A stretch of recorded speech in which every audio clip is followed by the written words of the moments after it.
Eviction பற்றி எல்லாருமே எனக்கு கமெண்ட் பண்ணி என்கிட்ட ஃபோன் பண்ணி நிறைய பேர் வந்து மெசேஜ் அனுப்பணும்னு கேட்டாங்க. எனக்கு அந்த எவிக்ஷன் ஒரு மாதிரி வித்தியாசமாக ஒரு வாக்கை பயன்படுத்தி என்கிட்ட சொன்னாங்க. அது ஒரு கேம், அது வந்து அதுக்குள்ளே நான் என்னால் கணிக்க முடியாது. எதிர்பாராததை எதிர்பாருங்கள் அப்படின்னு ஒரு விஷயம் தான். பட் நான் எதிர்பார்க்கவே இல்லை. எனக்கு அது ஷாக்கிங்காக இருந்துச்சு. ஏன்னா அந்த அந்த ஒரு எவிக்ஷன் போயிட்டு இருக்கும்போது எனக்கு தெரியும் போன எவிக்ஷன் முந்தின எவிக்ஷன் வந்து இல்லை, அதுக்கு முந்தின எவிக்ஷன் மாறு சுசுக்கி வண்டி உள்ள வந்து புது லான்ச் இருந்துச்சு. அப்போ கெமி ஒரு பக்கம் போனாங்க, நான் ஒரு பக்கம் போனேன். அப்போவும் நான் சொல்லிட்டு போனேன் சாண்ட்ரா கிட்ட, என்னை நம்புங்க, கன்ஃபார்மாக எனக்கு நம்பிக்கை நான் போக மாட்டேன்ற. நான் போயிட்டு திரும்பி வருவேன், என் நம்பிக்கை காப்பாற்றப்பட்டது. இந்த வாட்டி நான் போகவே மாட்டேன் டிசைட் பண்ணேன். பட் எனக்கு தெரியல, அது அந்த விஷயம் நடக்கலை. ஏன்னா என்னை பொறுத்த வரைக்கும் நான் ரொம்ப ஜென்யூனாக ரொம்ப சின்சியராக பிக் பாஸ்குள்ளே கால் எடுத்து வச்சதுலேருந்து நான் ரொம்ப சின்சியராக இருக்கேன். என் கேமை மாற்றிருக்கேன், என்னோட இண்டிவிஜுவல் கேமை நான் காட்டியிருக்கேன்.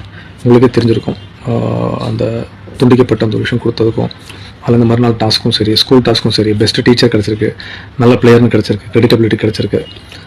இந்த நெக்லஸ் டாஸ்க்கும் நான் ரொம்ப ரொம்ப பியூட்டிஃபுல்லாக பெர்ஃபார்ம் பண்ண ஒரு ஒரு ஒரு பெரிய ஒரு நடிகரோட ஒரு கதாபாத்திரம் தான் அது, மேஜர் ஜம்புலிங்கம்னு சொல்லி. அது வந்து சீரியஸாக கொடுத்த கதாபாத்திரம் நான் காமிக்கல் எடுத்து நான் முயற்சி பண்ணி கொடுத்த மீசாலும் கொஞ்சம் இப்படிலாம் விட்டுருப்பேன் வித்தியாசமாக. என்ன என்கிட்ட ஒரு காமெடி சென்ஸ் இருக்குது, அதை எப்படி ப்ரொஜெக்ட் பண்ணி காட்டணும் நான் எதிர்பார்த்தேன். அதெல்லாம் ஃபுல்லாக என்டர்டெயின் பண்ணியிருக்கேன்னு நம்பர் உங்கள் சப்போர்ட்டோட. நிறைய பேர் கேட்டாங்க, இது என்னங்க எவிக்ஷன் வந்து சம்மந்தமே இல்லாமல் உங்களை வந்து நீங்கள் வருவீங்களான்னு எதிர்பார்க்கவே இல்லை லிஸ்ட்லன்னு. But it's a game.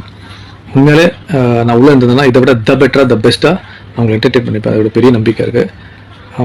தெரில கடவுள் நமக்கு என்ன எழுதி வச்சிருக்கான்னு தெரில, பட் என்னோட பெஸ்ட்டை நான் கொடுத்துருக்கேன். பெஸ்ட்டாக வந்ததுலேருந்தே நிறைய விஷயங்கள் ஹாட் ஸ்டார்லையும் எனக்கு பர்சனல் மெசேஜும் சரி, நிறைய பேர் வந்து எவிக்ஷனை பற்றி ஒரு விஷயம் கொடுக்க அன்ஃபேர் எவிக்ஷன் சொல்லிட்டு இருக்காங்க.